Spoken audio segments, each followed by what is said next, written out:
pela ansiedade. A pessoa tem compulsão alimentar, come demais, está sempre ansiosa, comendo. Em um dos casos, a gente foi atrás do que aconteceu, começou a voltar na linha do tempo dessa pessoa e chegou lá em um determinado ponto onde, na pré-adolescência dessa pessoa, era uma menina, ela teve uma tentativa de abuso com ela. O que aconteceu? Ela se assustou, ficou frustrada com tudo que aconteceu, ficou traumatizada com aquilo e começou a comer. Comer por quê? O que a mente subconsciente dela fez para proteger ela? Ela comendo bastante, o corpo dela não ia ficar atraente, né, aos agressores. É um dos casos. Um caso de ansiedade, de crise de pânico que aconteceu, a pessoa está aí, não conseguir mais sair de casa, né, não conseguir mais pôr a cabeça para fora da janela para olhar isso, né? O porquê que aconteceu. Porque a pessoa lá em um determinado ponto, quando era pequena, ela foi trancada para o lado de fora da casa. E ficou com medo, era noite, era escuro. Por incrível que pareça, a família esqueceu a criança para o lado de fora da casa. Um pensava que estava com a tia, o outro estava lá com um amigo, o outro saiu com alguém da família, independente. A criança ficou para o lado de fora da casa. E se desesperou. Imagina, naquela escuridão, batendo para entrar. À noite tem a sua parte do medo, tem os ruídos diferentes, tu olha, tu não consegue enxergar nada. Imagina para uma criança, é bem ameaçador. Então, ela conseguiu ficar para o lado de fora da casa. Quando conseguiu entrar, ela se sentiu segura dentro da casa, naquele momento. E passou-se o tempo, ela foi crescendo, adolescência ali. Quando chegou na fase ali adulta, disparou aquele gatilho. Por quê?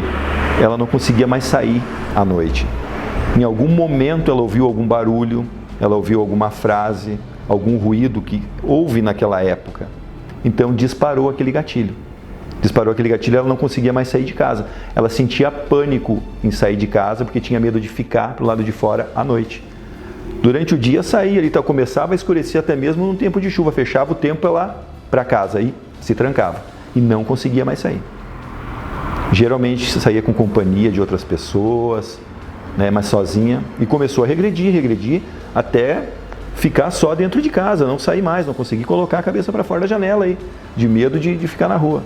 Então a gente voltou lá naquele momento, onde apareceu tudo isso, ressignificamos e fomos voltando na linha do tempo dela, fizemos outras ressignificações também e cessou.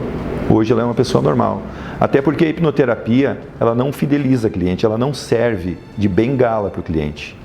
Ela trata, sim, o problema psicológico dessas pessoas e devolve a pessoa para o seu mundo normal, andar com as suas próprias pernas. O tratamento, nós vamos direto na fonte, direto na crença, na fobia, no trauma, sendo ressignificado ali, sem problema nenhum. Um outro trauma que acontece bastante nas pessoas, vou te dar um exemplo agora da mente subconsciente, de como nós podemos voltar, por que são disparados esses gatilhos.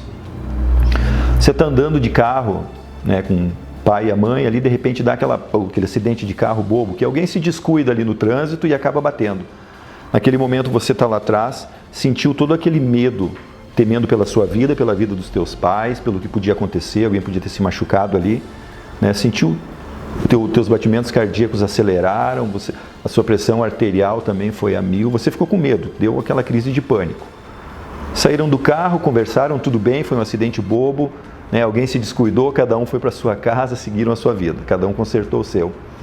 Passou-se ali 5, 6 anos, você está andando na rua, na calçada, tranquilamente, cuidando da sua vida, lá na quadra de trás dá um barulho de freada e pau, aquele barulho do impacto do acidente. Naquele momento, naquele exato momento, dispara um gatilho, aquele gatilho do acidente em você, que está armado ali, que não foi ressignificado naquele tempo. Dispara aquele gatilho e você sente todas aquelas sensações ruins. Começa a palpitar o coração, a pressão subir, você fica com medo, todo aquele pânico, aqueles momentos ruins, bem naquele exato momento, da mesma forma como aconteceram no dia do seu acidente. Por quê?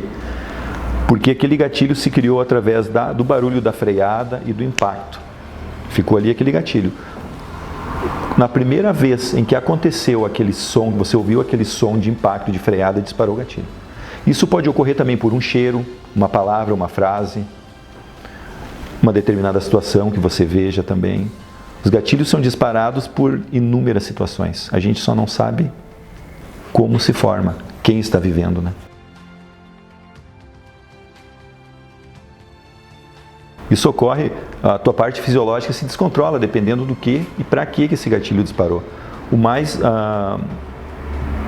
Os que disparam mais são através das crises de pânico, né? Aconteceu alguma coisa ali que em algum momento da tua vida você se desesperou, você ficou com medo, enfim, entrou em pânico. Aquele gatilho está ali. Independente do que foi, um assalto, um exemplo, um assalto. A pessoa chegou ali, né? O assaltante é um assalto, né? Não te mexe. Você está andando na rua, daqui a pouco crianças brincando, não te mexe. Pode disparar aquele gatilho naquele momento. Foi uma frase que ficou associada na tua mente subconsciente, onde ocorreu toda aquela sensação ruim. Nesse momento dispara aquele gatilho, você talvez nem saiba o porquê. As pessoas geralmente na sessão de hipnoterapia, elas vão relatar a história dela. Me dispara, eu não sei porquê, eu fico com pânico, eu fico com medo, a gente vai voltar na primeira vez em que ela sentiu tudo isso. Ou numa das primeiras vezes. Podem ser sequências também. E a gente vai voltar até o começo. Como eu te falei, sendo ressignificado lá, não dispara mais o gatilho aqui. Ele é desarmado.